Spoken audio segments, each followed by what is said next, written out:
صحابی روایت کرتے ہیں کہ اشج عبد القیس،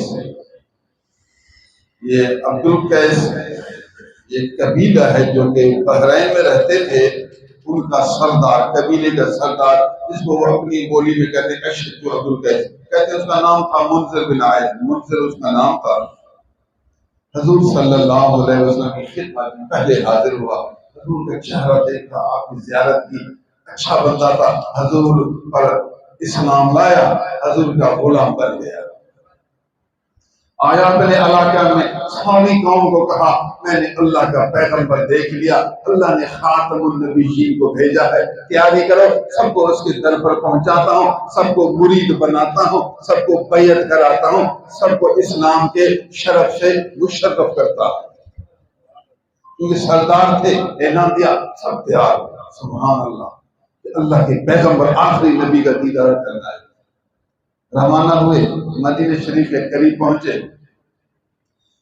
کوئی پیدل، کوئی اونٹنیوں پر، کوئی خچروں پر، کوئی دوسرے جانوروں پر۔ سردار نے کہا کہ میں یہاں ٹھہرتا ہوں، غسل کرتا ہوں، کپڑے تبدیل کرتا ہوں، اپنے آپ کو حضور کی ملاقات کے موافق بناتا ہوں، پھر حاضر خدمت ہوں کہ حضور ہمیں اجازت دیں، ہمیں شوق ہے، ہم حضور کا جلدی دیدار، اور تمہیں اجازت ہے، جاؤ حضور کی زیارت کرو، ملاقات کرو، میں آتا ہوں، حاضر ہوتا ہوں۔ اجازت مل گئی تو یہ نوجوان عاشق رسول دیدار کے مشتاق بھاگتے، اونٹنی کو دوڑاتے، جب مدینہ شریف پہنچ کے حضور کو بتایا کہ حضور وفد عبد القیس پہنچ گیا، حضور باہر تشریف لائے۔ راوی روایت کرتے ہیں کنا نقبل ید رسول اللہ صلی اللہ علیہ وسلم ورجلہ، ہمارے ساتھی اونٹنیوں سے نیچے اپنے آپ کو پھینک رہے تھے، کوئی کانوں سے اتر رہا تھا، کوئی ایسے ٹپے لگا رہا تھا۔ بھاگتے بھاگتے جب حضور کی خدمت میں حاضر ہوئے تو ہم رسول اللہ صلی اللہ علیہ وسلم کا ہاتھ مبارک چومتے تھے۔ کنّا نقبل، میں تمہیں حدیث کے لفظ سنا رہا ہوں، کنّا نقبل ید رسول اللہ صلی اللہ علیہ وسلم ورجلہ، ہم رسول اللہ صلی اللہ علیہ وسلم کا ہاتھ چوم رہے تھے اور آپ کا پاؤں مبارک بھی چوم رہے تھے۔ حدیث ابو داؤد کی ہے اور مشکاۃ شریف میں منقول ہے۔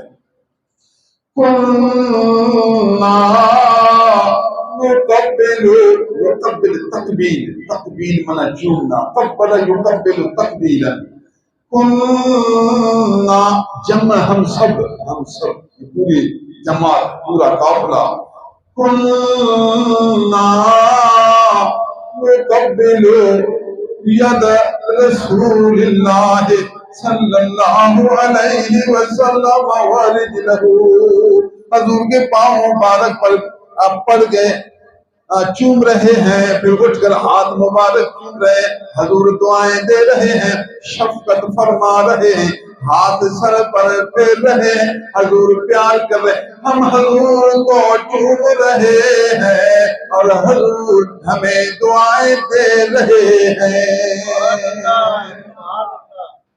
یہ ہے حدیث مبارک، یہ ہے سنت صحابہ، یہ ہے سیرت صحابہ، یہ ہے طریقہ صحابہ رضوان اللہ تعالی علیہ مجمعین۔ معلوم ہوا کہ محبت کرنا صحابہ کرام کی صفت ہے، ادب کرنا صحابہ کرام کی خصلت ہے، ہاتھ اور پاؤں چومنا شرک نہیں ہے، ہاتھ اور پاؤں چومنا محبت ہے، محبت جائز ہے اور اچھی چیز ہے، عبادت حرام ہے، سجدہ حرام ہے، اللہ کے سوا کسی بھی آدمی کی عبادت نہیں کریں گے، سجدہ نہیں کریں گے، عبادت صرف اللہ عز و جل کی خاصیت ہے، سجدہ صرف میرے مولا عز و جل کے لیے خاص ہے، عبادت اور چیز ہے، سجدہ اور چیز ہے اور چومنا اور چیز ہے۔